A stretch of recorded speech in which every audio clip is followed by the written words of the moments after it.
So, talk for today, entitled Behavioural Insights for Public Health Reform.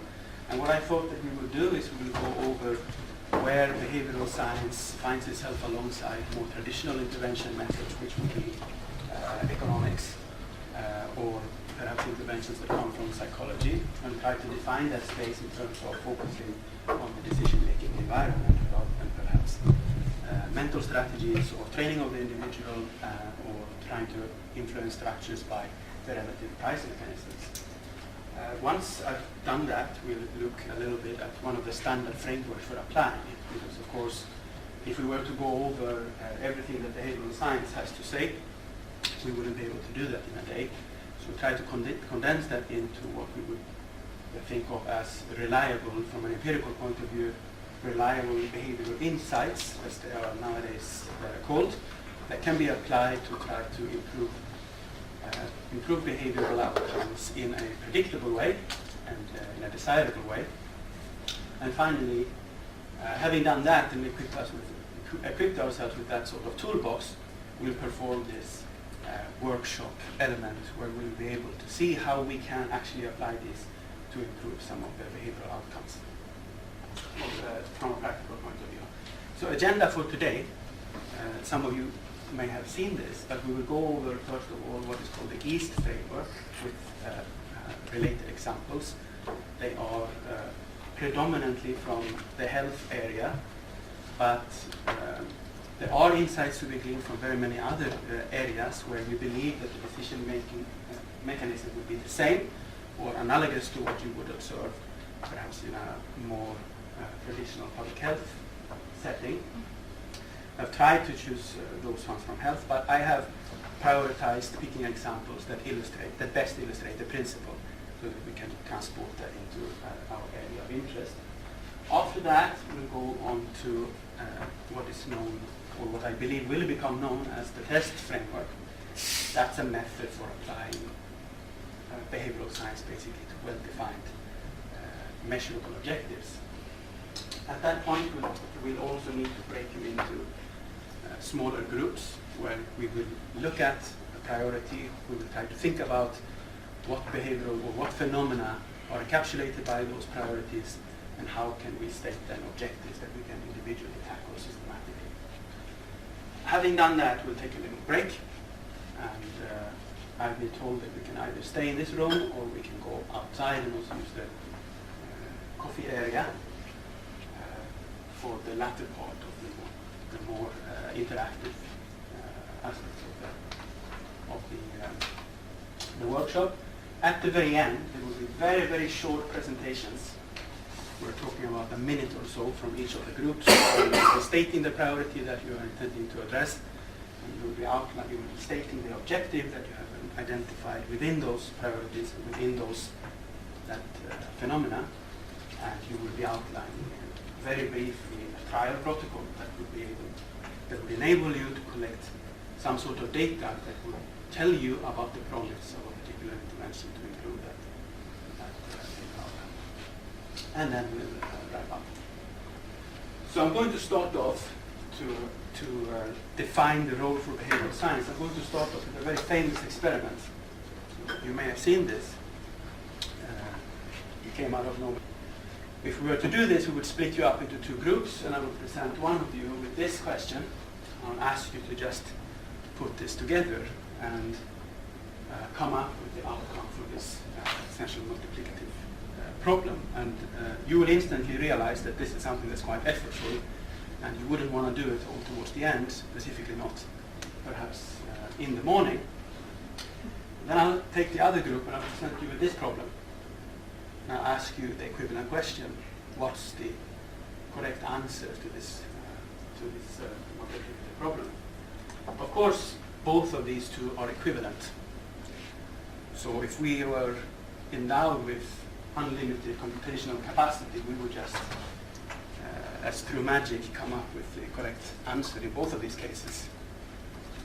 However, very well replicated and very common finding is that people don't get this right. And this should come as no surprise to us. But beyond that, people systematically also provide numbers beyond not being right, they systematically provide numbers that are higher or lower as their median estimates, depending on the simple presentation of the problem.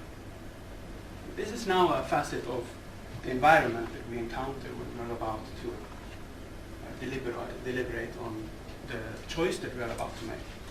Also, beyond the simple fact that these numbers are higher or lower, we inspect these numbers, we can also see that we can identify some sort of stopping point, where of course the people up here, they start with lower numbers, so this is an easier problem, so they make it a little further down the line, so to speak.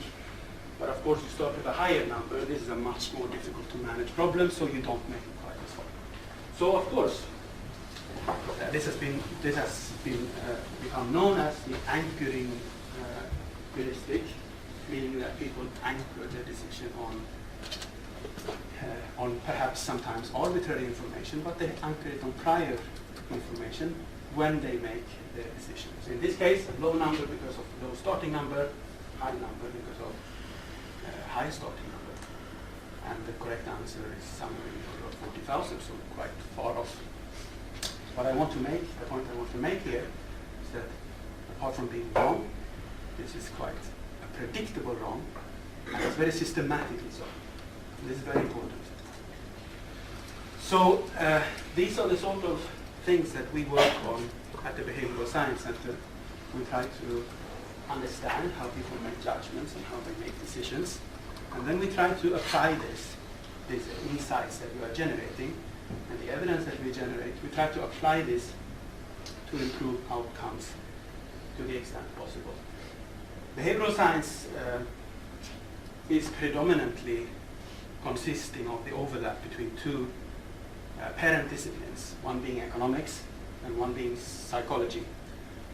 And it tries to bring in, or try to improve the predictive power of economics by using more realistic, perhaps more realistic decision-making processes imported from psychology.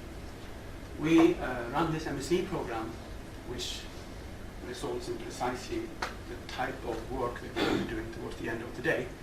And it's great to see that we have actually both some current and some past students in the room today. And Tracy will be making reference to one of your studies later on. If you want to know more about what we're doing, you can either visit the blog, follow us on Twitter, same old things, or you can come and visit us. Stirling is after all not so far away, and we're always happy to chat. Okay. How to think about behavior then? In contrast to what is very common in public policy circles, where we presume that the decision maker is to a very large extent quite rational, in the sense that they respond to more accurate information being provided. Certainly if we know what is good for us, we should act accordingly, right? And of course, if something is more costly, we should do less of it. If something is cheaper and perhaps subsidized and so on, we should do more of it. That's at least the presumption, but it is not always so. And that award-winning work that I mentioned at the very outset was built upon and was crystallized in a view of decision-making that can be divided into two cognitive subsystems. They are usually referred to as System 1 or System 2. System 1, because from an evolutionary point of view, this will correspond to our cognitive capacities that came earliest, so to speak, so more similar to primates and other mammals, and would be characterized by quite fast, automatic, perhaps emotional, perhaps unconscious decision-making. The other part is referred to System 2. System 2 because it came later from an evolutionary perspective. This is characterized by the type of task that I presented in the experiment. Much slower, effortful, logical, highly conscious. And also, because of effortful, much more prone to break down along the way and much more prone to fatigue. So, the approach also, because recognizing this the requirement for the cognitive energy, so to speak, also recognizes much more than, I believe, related disciplines, the role for System 1 above System 2. And why is that? That's because if we were to apply our efforts to every single decision that we make, that would just be an impossible task for us. And once we are aware of System 1 being the predominantly cognitive process, that also means that we are much more prone to environmental influences than perhaps we would have thought. So that presents us with an opportunity. So what behavioral science does, as so understand, is to study judgment, decision making, and what's often called behavioural insights. And then it applies this. And you may have heard this term nudging, which essentially is just the application of these sort of behavioural insights. Importantly, and this is from a sort of political philosophy point of view, nudges typically do not alter any incentives, in the sense that it doesn't look at how to provide, primarily doesn't look at how to provide subsidies, taxes, monitoring, fines, and so on. And it also doesn't forbid any options. So it doesn't say, don't do X, Y, Z. In principle, it leaves all these options available unless the individual themselves prefer to exclude options from their sort of choice. Okay, so why behavioral science in policy? Well, from our point of view, and I think this is really true, a lot of policy, if not all, relates to behavior. So we are fundamentally trying to influence behavior one way or another. And behavioral science just comes with the added layer of insight that no matter what a given policy, the manner in which that is presented, the manner with which it is delivered, is also going to have an impact on behavior. So it's not necessarily looking to substitute any one of these more traditional approaches, but it is a very strong role for complementarity that I think can be leveraged. And a way of thinking about it is as follows. So economics fundamentally tries to look at structure. What's the relative price of different activities, in the sense that what's more cheaper, what is more expensive to do, like using public transport, for example. What's the train ticket price versus driving in the car, and so on. Psychology focuses much more on the decision maker. So this would be, for example, training, maybe in the form of, that could be specific skills, but it can also be things like emotional regulation and so on. Behavioral science focuses much more on the environment with which these decisions take place. And I think to make the point that this can be important even within a given policy, consider the amount of variation that we actually see in a given type of behavior for the set policy that we all see. So even for people who are similar skill, similar preferences, they face the same sort of relative prices in terms of economic policy and subsidy and tax breaks and whatever it may be. There's considerable variation within that framework, which means that typically there is room for improvement, at least in a subgroup of the population. Okay, so if we change the decision-making environment, that means we can also improve behaviors. Of course, this initiative started and was first launched with the establishment of what is now become known as the nudge unit of the Behavioural Insights team of the Cabinet Office in 2010. But since then, very many organizations around the world have seen value in adopting this type of approach. I mean, the 2018 report by OECD, there is a large number of organizations being presented. And in particular, I think something that's very interesting is looking at the case of Australia. Actually, it's not that behavioral insights teams or nudge units or whatever they are called in the individual locality, that they are confined to the larger government office.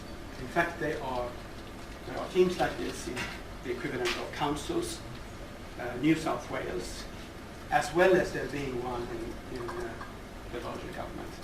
So there is certainly room, in particular with the type of framework that we will look at soon, to implement these types of efforts at pretty much any scale. Okay, so how is it then applied then? It is usually applied with the use of frameworks, and these frameworks have been developed so as to facilitate the interaction between academics and people who create and develop policy. It is a sort of meeting ground where people who have some knowledge of behavioral science that can be pretty quickly picked up by the use of these frameworks, together with people who perhaps have more in-depth knowledge and who can implement trials and evaluate them properly. That's, of course, would take a much longer time, and the kind of interaction would perhaps be impermissibly difficult if these were not in existence. And critically, as we will see with the workshop element of today, for these things to work, because behavior is so contextual and depends so much on the structure within which you operate, you really need to work with people who are experts in their own organizational environments, so that you can specify exactly what is the path that leads to this desirable outcome, so that we know where we can intervene. Otherwise, the behavioral scientist, as it were, has the toolbox that can be used, but they just don't know what to do with it. So, the frameworks, most famous ones, I will just mention them here. The basic framework, just developed by and for the OECD, together with the nudge group in Denmark. There's the behavioral change wheel, which actually is a little broader than what we would typically engage with. It also involves things like training, it also involves things like incentives. A model coming out of behavioral economics in action research group in Toronto for easy, attractive, social, and timely. They are basically organizing principles that place the subcomponent behavioral insights into categories that we can use to think about how we can facilitate certain types of behavior. So we will go over that and relate that to examples to illustrate each principle, and then after that we will embark on the workshop element, which will follow this test framework, which basically stands for target, explore, solution, and try it. Okay. Before we do that, we'll be applying them to what Mark basically put on the screen earlier. It will be the public health reform priorities. But I'd encourage you already now to think about what type of phenomena would would be encapsulated by these priorities, so that perhaps we can hit the ground running once we get to the workshop component. So, let's start with easy.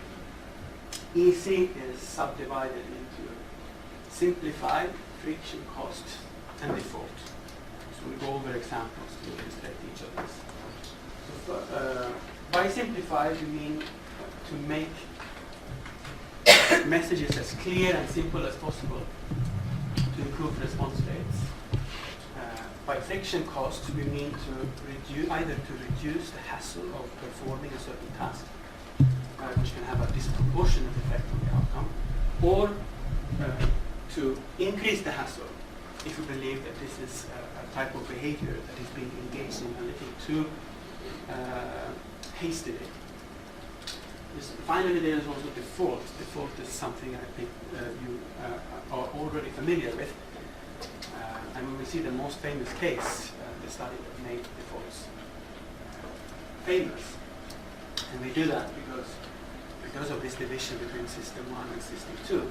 The most likely behavior to be enacted, in fact it's so obvious that we often don't think of it as behaving at all, are those types of behaviors where in fact we don't do anything. Okay. So, simplifying. This is work done by the Behavioural Insights team and presented in the update report for last year. And it relates to observation of medication. So the WHO recommends that the medical professional observes the ingestion of a certain type of medication over a period of time to ensure that the treatment will be effective. Thinking about this would require that the patient, every single time the medication is due to be ingested, has to leave the home, transport themselves to the clinic, wait in the waiting room, see the doctor, being observed taking the medication, and then go home and the next day do it all over again. If this is done over a prolonged period of time, we can already see that it's quite likely that just by randomness in every person's lives, there will come one day when they will not be able to go, and then the efficiency of this treatment has been jeopardized. So what the Behavioural Insights team did was to create this virtual form of treatment, where basically people record themselves taking the medication with their phone or otherwise, send it to the doctor's office, and that will be that. Why is this important? Well, if you think about the nature of the decision, in the first case was in terms of behavior, and what that requires versus just filming yourself and sending it over, the second one has just a dramatically higher chance of being successful. Also, as a general principle, think about the cost efficiency of the second option versus the former, in terms of lost time, in terms of failed treatments, and so on. Friction costs. This is something that you should be familiar with if you have ever bought paracetamol in Britain. There is a law that was enacted in 1998, and this law basically states that you can buy blister packs importantly, with paracetamol, of up to 32 tablets in pharmacies or pharmacies, and if you want more than that, and say you buy them in a pharmacy, you buy them in Tesco and so on, you need to go to at least another place to pick it up there. Why was this policy introduced? Well, it was on the back of the recognition that often when people committed suicide, they will tend to do that using aids that were readily available in their homes, and they will do it in quite an emotional state. Now, what this policy was intended to do, and it seems to have been effective 10 years down the line, was to force people to rather than to use a loose packaged paracetamol where many can be ingested in a single instance, they have to press the individual pills out of the blister pack at the very least. And they would have to travel to another location in order to perhaps regain or to come over your heightened emotional state. So that is friction cost. Equivalently, you can use friction cost to facilitate behaviors that you think are desirable. Defaults then. In 2003, there was a very famous paper comparing organ donation rates, or rates of the population of registered donors, presented in the journal Science. And this basically showed or compared countries that had presumed consent and countries that had, which is over here, and effective consent, which is the yellow bars or golden bars over here. the difference between these two groups is that in these groups you are an organ donor by default. And if you don't want to be an organ donor, you need to contact the relevant agency and you need to opt out. Okay? Now, in this case, the opposite would be true. So by default, you are not an organ donor. And if you want to be an organ donor, you have to opt in. Okay?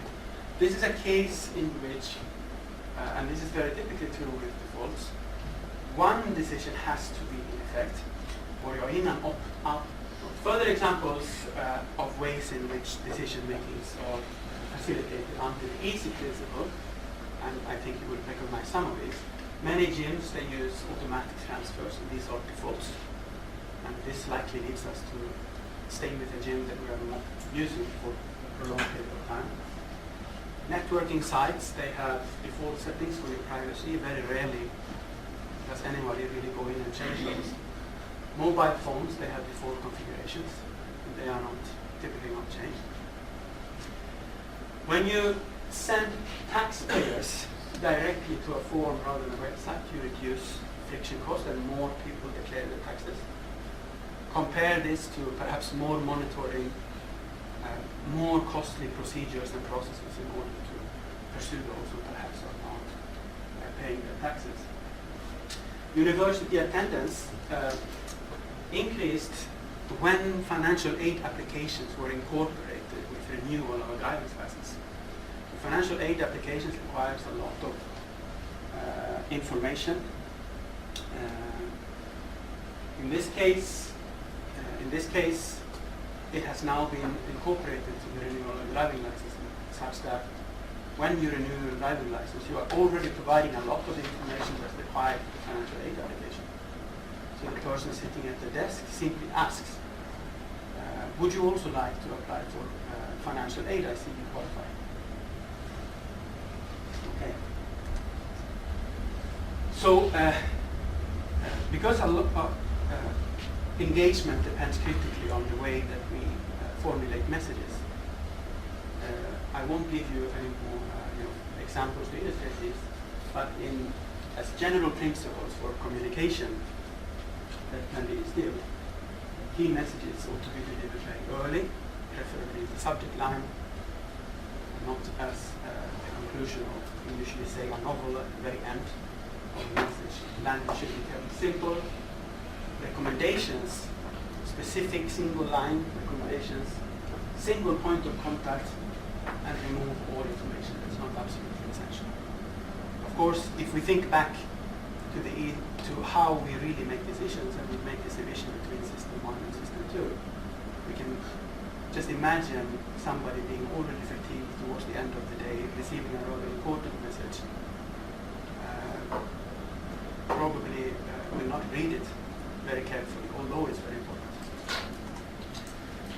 Several ways, or more ways of making it easier in terms of general design principles. One is called substitution, and that states that it is a lot easier to adopt a new behavior if that is a substitute. Okay? Think about reducing your salt intake, if that's something that you want to do. So if I'm telling you that you are never to have salt again, that would be quite difficult, and compliance rates would probably be very low. But if you instead substitute this current salt consumption with a low sodium alternative and said, don't use salt, but use this instead, that's something that, of course, succeeds in reducing sodium intake and has a much higher potential for being successful. Second principle, chunking, that very often we are confronted with difficult, multi-stage decisions. And for example, telling somebody to go and find a job, apart from not being very concrete in terms of what to do, this consists of very many steps that need to be undertaken. And it would be a much better idea to break this up into smaller, manageable chunks by saying, for example, write your CV, go visit the job center, book an appointment with an advisor, and so on. Finally, we will see a principle of integration. As in the case of the financial aid application, sometimes it's more likely that a cumbersome task gets completed if it is integrated with another task. So you are sort of doing two things at once, and that really means that the marginal cost for the individual, the marginal effort the individual has to expend relative to the big benefit of now applying for financial aid is very small. And that means that the individual is much more likely to react. Attractive, second component of the EAST framework is usually divided into attracting attention, personalizing, and using rewards and incentives. Attracting attention states that you are much more likely to be attracted by information that is surprising or colorful or has associated with some sort of something. This is not very surprising to us, but still something that is underutilized. And we will see an example where it has actually been applied very successfully. Personalized messages are often a lot more effective than just generic ones. And I think we've all received a message that we sense has gone to a very large group of people, and we feel, oh, that's not really for me, and perhaps not engage any further. Rewards and incentives. Although I said that we are not principally involved in changing structures, rewards and incentives, of course, they are efficient and they can very well work, but still there are some alternatives to traditional incentives that can make them, that can substitute for them or even make them more efficient. We will see some of it. Here is a way of catching attention using visual cues. And this comes from Mumbai. So in the period between 2002 and 2012, some 36,000 people either died or were injured when they were crossing the train tracks. One approach would be to say, don't cross the train tracks. That proved very, very difficult. So the authorities instead painted reference lines on the train tracks. And what this does is that it enables the person, relative to these reference lines, to estimate how quickly the train is approaching when they are crossing. Which means, or which meant, that trespassing deaths were reduced by some 70% in the first part, and between 30 and 70% in the follow-ups. And you will probably never look at a roundabout the same way. If you approach a roundabout, in many places in Scotland, you will see that there are yellow reference lines. And these are painted, and they are painted at ever closer intervals, which means that you will feel as if, from a perceptual perspective, you will feel as if you are actually going a little faster than you are, which means that you will automatically step on the brake pedal, slow down coming up in the roundabout. Okay, personalization. Here is another study by the Behavioural Insights team. Personalization was very effective in motivating the GP practices around Manchester to make use of an already existing referral system. So here is a situation where actually the structure already exists. It's already there, and it's for early urgent cancer referral. But it's underutilized. So that means that there are several people who could go on early cancer referral, but they are not. Okay, we usually call this a problem at the last mile. You can send a telegram, I suppose they were called, telegram from one end of the United States to the other, and that will travel very, very quickly, and the message has made it almost to its final destination. But there somebody needs to pick it up. And this person is traveling on horseback, he's crossing rivers and so on, and is coming to the final house. The person has to be home and receive it in hand, and so on and so forth. It is really at the final mile. And this is one of those cases. Notice also something that I think is true for many parts of the public health system. the scalability of this approach. Because it is, of course, not only Greater Manchester that has access to this service. That means that if it can work in a single locality, you could potentially implement this in every other locality. So there's a natural scaling up potential that could be gleaned already from the outset.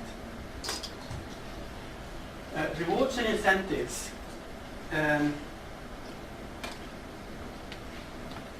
Of course, usually there is a price that if high enough, people will engage in very many healthy behaviors. We are constrained in terms of how much we can offer by way of payment for say, exercising. But something that has been discovered by studying people's judgments and decisions relating to frequency and probability is that people focus a lot more on the outcome than they focus on probabilities. So if I, for example, said, you will get £10 for visiting the gym, some proportion X would go to the gym and they would claim their £10. If instead I said, you have a 1 in 10 chance of getting £100 if you visit the gym, suddenly now this is a situation which in expectation is exactly the same. You have a 1 in 10 chance of getting 100. That seems to work much better. There is some competition for the spot, or max 2 items for family and so on. You can also relate behavior to self-image. So it's also not only monetary. They also involve things like self-perception. So if you relate an action to some personal quality, that can even be more effective than a flat payment. For example, stating that it's very important to be a voter, which of course implies that you need to vote, versus just saying, go vote. Okay. Finally, framing relates to people's dislike for losses versus gains. So losing £10 as you feel good about winning £10. If you present outcomes in terms of losses or gains, you can improve you can affect outcomes by simple presentation. Social is divided into social norms, reciprocity, and commitment. Social norms are very effective, both in judgment about what is good to do, but perhaps even more so descriptive statements about what other people do. Many people take cues for their own behavior and what others are already doing. So providing a descriptive description of average or mode behavior can often motivate people to do the same in a similar situation. Reciprocity relies on the fact that very often we can get people to commit to effortful tasks if they perceive that I have also done something effortful. So it's a sort of tit for tat motivation. Commitments can also be used, and commitments in particular to others, and in particular perhaps public commitments, can be used to voluntarily lock yourself into actions that you will commit in the future. So here is a case of social norm use. You will see there's a slight difference between these two lines up here. This relates to antimicrobial resistance that Mark mentioned earlier today. This is from a study that basically compared two groups. One group that did not get a message, and one group that got a message. Saying that the great majority, so this 80% of practices prescribe fewer antibiotics than yours. Please review your prescription practices. Thinking about antimicrobial resistance so dependent on the use of antibiotics, When you think about the rate at which people contract diseases or infections that require treatment with antibiotics, that is likely more or less equal across the whole of the UK. There's not really an ex-ante reason to think that Stirling will be a lot more infected than areas in Edinburgh, say. Could be the case, in which case we have a serious problem. But in general, it should not be the case. So if you are looking across the board and you should see similar prescription rates over time, okay, not really related to health, but to illustrate the principle, and showing how it will use reciprocity for individuals to engage in also costly behaviors. So in this experiment, recipients, they got a survey, and that survey either had a blank post-it note on it, or it has a personalized message on it. Something like, if you have any problem completing the survey, please call me on so-and-so. Best wishes, Conny. Okay? And it turns out that actually, when you compare the standard to the post-it notes with the message, you see that the personalized, the personalized message has a higher return rate. And in fact, it has a higher return rate for the longer survey. So when it is really costly and uncomfortable, that's where this type of reciprocity intervention can be effective. And in terms of when we might apply this, I think it's important that people with that we hope to engage in any way, that they also feel that the engagement. In terms of commitment, here is a study where, for 2 different time horizons, a rural bank offered a commitment contract where they cannot withdraw their savings from the account.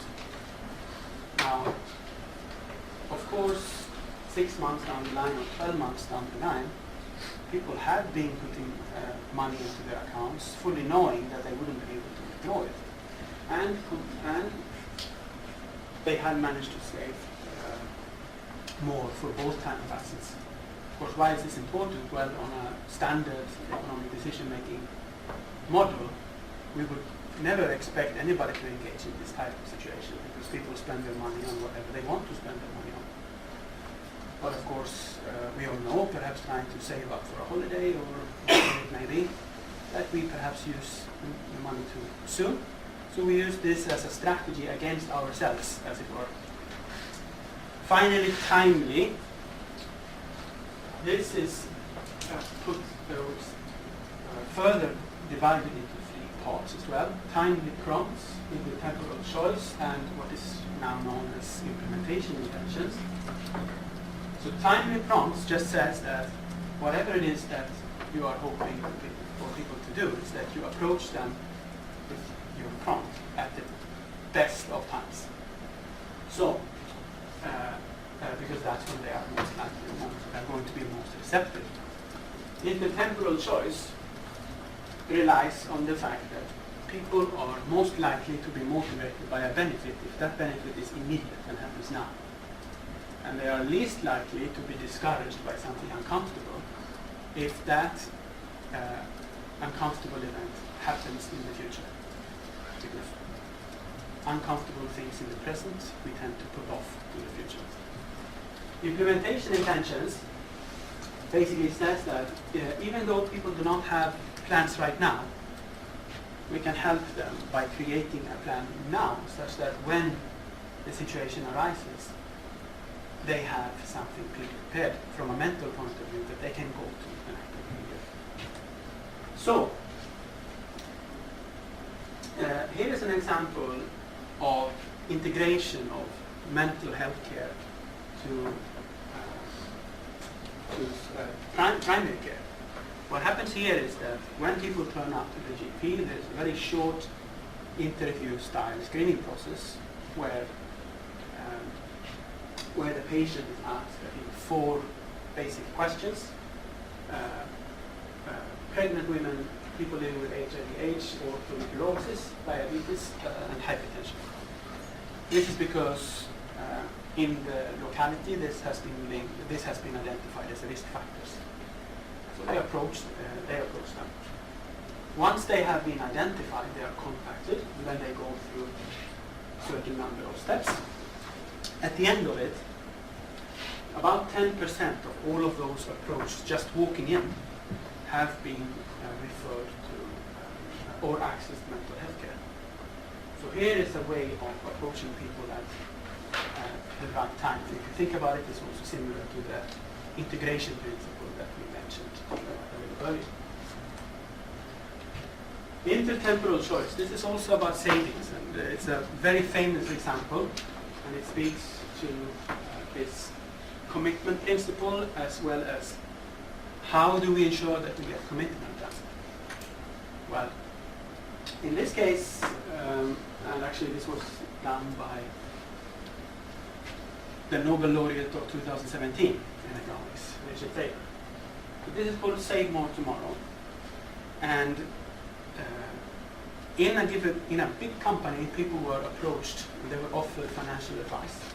And they said, would you like to take the financial advice and increase your savings rate, or would you like to enroll in the Save More Tomorrow program? In the Save More Tomorrow program, you don't have to start with a high savings rate today, but in the future, you have to scale up your commitment. And why does this work? Well, for two reasons. Because something uncomfortable, people dislike parting with the money, and for savings it often experienced as a loss. So because it is uncomfortable, we postpone this loss to the future. And it is also done in a very clever way at a time when people are receiving their pay raise. So because they are receiving a pay raise at the same time as they are paying, that means that actually in their account, individuals experience this as a net increase even, although they are now saving more. So that meant, because of these two elements, we also got people in this plan, they also got people to commit to the commitment, so to speak, because the commitment, the escalation, is actually happening in the future. Okay.